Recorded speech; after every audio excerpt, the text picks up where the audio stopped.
globe. And Mr. Chairman, I want to associate myself with the comments that Mr. Rounds had as well. I think it is very important that we listen to our military leadership and, based on your best military advice, make those decisions that are best for the defense of our nation. Thank you, gentlemen. Thank you, Senator Ernst. Senator Warren, please. Thank you, Mr. Chairman.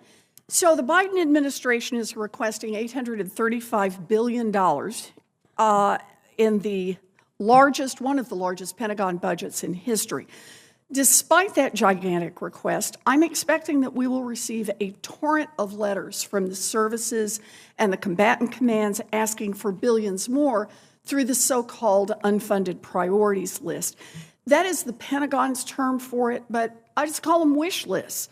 The DoD doesn't have to follow the same rules as every other federal agency, which is other agencies have to balance their must-haves against their nice-to-haves and come up with a budget. Instead, each part of DoD also submits a second list of things that didn't go through the budget process that they still want funded. So in January, I sent a letter to Secretary Austin, along with Senators Braun and Lee and King, telling DoD not to send Congress any wish lists as part of this year's budget process. Last year, some parts of DoD did not put anything on their wish list. And so my questions today are about whether or not the two of you will choose that route this year. So General Dickinson, you run Space Command. Will you be submitting additional funding requests on top of the budget that DoD sent to Congress this morning? Thank you, Senator.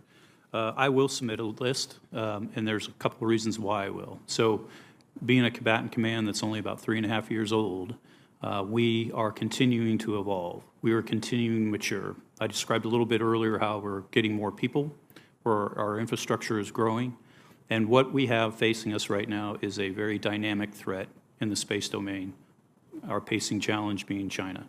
And so with that, we find ourselves in a situation where we try to grow a little bit quicker, and sometimes when we do that, because of the threat, it'll cost a little more money and money that I haven't forecasted because I wasn't able to look at that inside of the budget cycle. That's the first piece of that. The second piece of it is, as I look to round out some of the capabilities that I need, specifically space domain awareness, we are finding in the commercial market that there are companies that can provide that type of capability to us. And we are taking that capability in our commercial integrations strategy and bringing those partners on board. Sometimes I don't have that, how much that's going to cost in a contract inside of the 2-year budget cycle that we're in. So those are some things that I'm doing that would be in my IPL. One would be, how do I grow my command faster to meet the threat? And second, how do I bring on capabilities that I might not have forecasted that I've come to realize? So the budget that has just been submitted this morning, you're telling me is already out of date for your command, and that you want to go outside the budget process. You don't want to have to do the 10-year cost estimates. You want to go outside that to just plus up your budget. Is that right? It is. The reason I would submit an UPL is to make sure that I can grow as the threat grows. But that's the point of the budget process, is that you go to the Department of Defense, you say, here's how I need to grow, they give you a number, and then you make the appropriate choices within that number. And you're just saying they didn't give you a big enough number, so you want to do an end run in order to plus up your budget? Is that what you're saying, General? I'm saying that the space domain, the characterization of what I see going on in space with the advancements and of the threat from the Chinese in space warrant me to be able to account for that inside of that. But that's the point of going through the DoD budgeting process. You've been given a number by DoD, and you've just decided to go outside that. I want to also be sure to get to General Cotton. You run our nation's strategic command, responsible for our nuclear weapons arsenal. Now, during your confirmation, you told me, quote, as the commander, my job is to ensure that I can execute my mission with the dollars I have been given. General Cotton, same question to you as General Dickinson. Will you be submitting additional funding requests on top of the budget that DoD sent to Congress this morning? Thank you, Senator. I think I had that caveat there too, as far as talking about emerging responsibilities and emerging threats.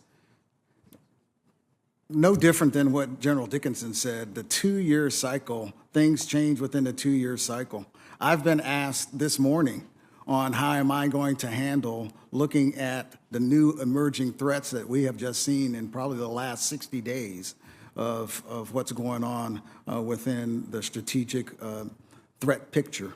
So right now, we're going to have to look to see if we're going to submit a UPL to be able to get after some of the threats that we're seeing today. I am responsible for EMS, the spectrum management piece.